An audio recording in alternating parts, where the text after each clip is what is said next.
Новости из-за колючей проволоки. Ярославские арестанты поддержали российских олимпийцев флешмобом. Заключенные, отбывающие наказание в Ярославской колонии номер 8, устроили флешмоб в поддержку российских олимпийцев. Они взяли разноцветные воздушные шарики и выстрелили сначала в российский флаг, а затем в 5 олимпийских колец. Всего в акции участвовало 200 арестантов.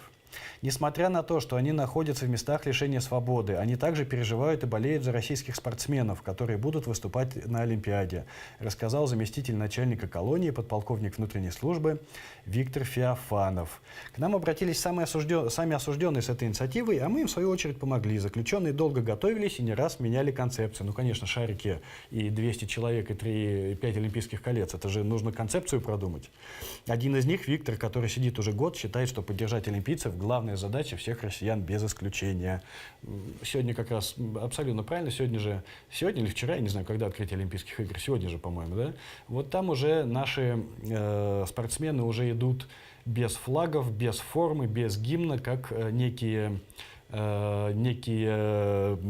безродные олимпийцы, и их, конечно, поддерживают, безусловно, зэки в Ярославской колонии. Это очень важно.